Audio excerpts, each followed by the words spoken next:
Yes, sir.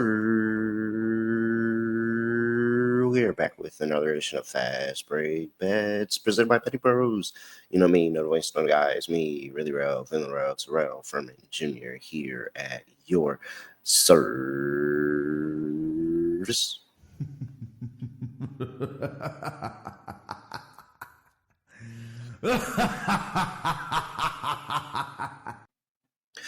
Part of me thought that I was going to get overtime in the Liberty and the Aces game that was going to send that total over. And I was going to come here and be like, oh, it happened. And we got overtime. And that was exactly what we needed. And yay. Woo, hooray. But then I thought, when I had that thought, I was like, oh, I just jinxed myself. I'm not going to get overtime. I'm telling you all, I am so superstitious. And I get it from my dad. I got to get my dad on the show. Particularly during football season around the Giants game, because my dad is the most superstitious person I've ever known, even more than me. So much so, in fact, do you guys remember when the Giants beat Tom Brady the first time and won the Super Bowl in 2008? So my dad had a Super Bowl party. He wore an outfit to the Super Bowl party. I don't think he thought anything of it. He just picked an outfit to wear because the Giants been in the Super Bowl for the first time in a little while. And, it was the perfect ending. He had already convinced himself by that point that the Giants were going to win the Super Bowl. So he committed to an outfit. Fast forward 4 years later, we're in the Super Bowl again, playing Tom Brady again. He wears the exact same thing 4 years later. Exact same thing. He goes, finds all his accessories. He had like wristbands all over his arm, all of that. The exact same fit. He bought a cake just like he did the first time. I mean, we had upgraded houses by this point. He did the exact same thing. And I was just like, when I got older, I was like, oh yeah, this is exactly where the superstition comes from. I hate jinxing myself. I hate any type of, like, I won't even walk under a ladder. Like, I hate any type of superstition. No, because if something bad happens to me, I'm going to go back to that. So I just prefer to just go ahead and take it up out of there. Is anybody else superstitious? I'm super superstitious. By the way, we did actually have something to talk about yesterday. 1-1. Over didn't get there, but the Dream Team total over did. Shout out to the Dream. Yet again, another win. If you cash that, play it on money line, you got a win there. So we were able to get things done. Unfortunately, WNBA schedule's weird, so there's no games on a Thursday. So I have 2 early plays for you on a Friday. But before I do that, I have to remind you that you can still win a Dominique Wilkins signed jersey if you go to YouTube, subscribe to the Betting Pros YouTube channel, and comment on any Fast Break Bets video. You'll have a chance to win that jersey. Now, okay, let's see.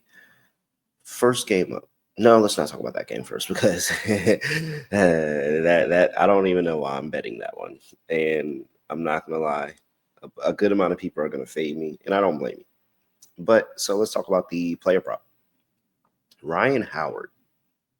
So if you follow me from show to show, you'll know that I played the Rhyne Howard ladder last night, and it cashed in a big way. They had Rhyne Howard at 11.5 points against the Seattle Storm last night. She had 25 of them things. 25.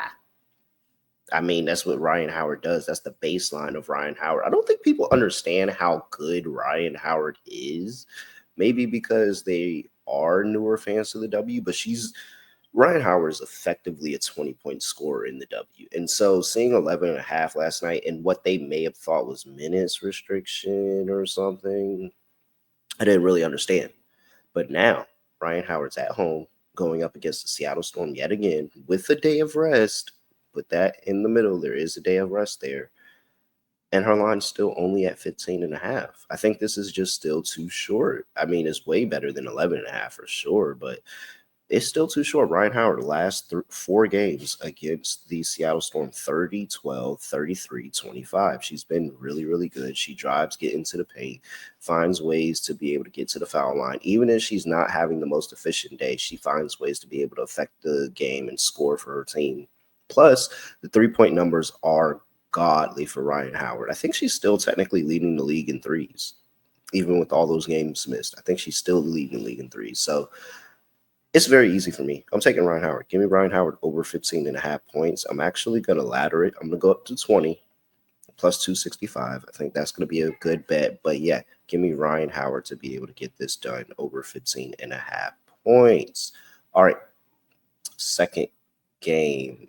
Oh, well, before I get to the second game on the slate, got to talk to you about Bet365. Make sure you get over there to Bet365 and get down on the Rhyne Howard action and all the other action that I'm giving out to you over there at Bet365, bettingpros.com/Bet365, to be able to get that promotion for our listeners. Bet $5, earn $150 in bonus bets when you go to Bet365. That is good.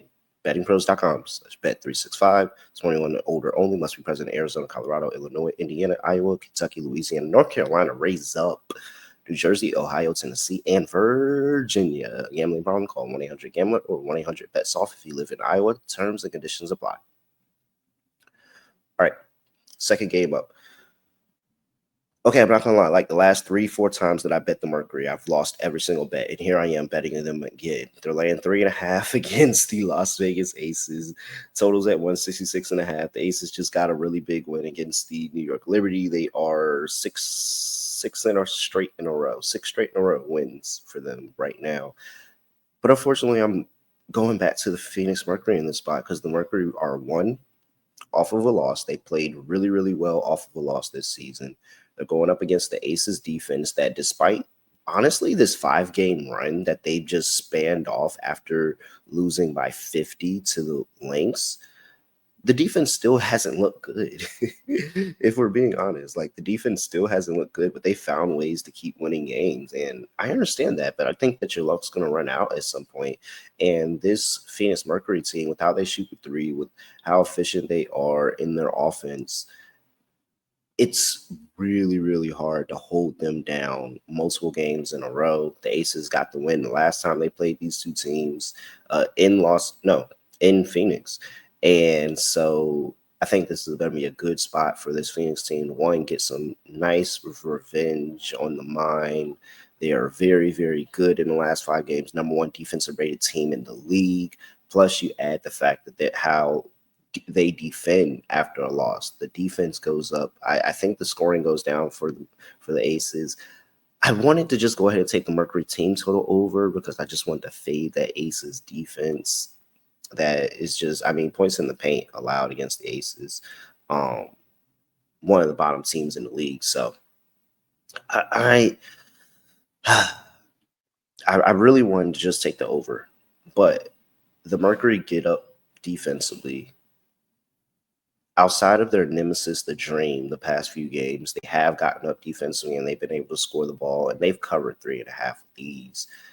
I think this is a nice spot where I can go ahead and fade the Aces after what is a really big win against the Liberty. They haven't beaten the Liberty in the regular season in 2 years. So I think this is going to be a good spot for them to be able to go ahead and take a L, letdown spot. Mercury get back right after a loss, going up against the Aces. So I'll take the Mercury laying 3.5. And here's the last. There we go. There's the recap for you. We've got Rhyne Howard over 15.5 points and Mercury laying 3.5. With that, I'm at reallyreal_. Just want to make sure you give me a follow on X at BettingPros on X and TikTok at BettingPros on Instagram and YouTube.com/BettingPros, where you can comment, subscribe, have a chance to win a Dominique Wilkins Hawks signed jersey. And with that, that is it. Nothing else to say. Nothing else to do. No other way ending the podcast just going to be like this. We are out of here.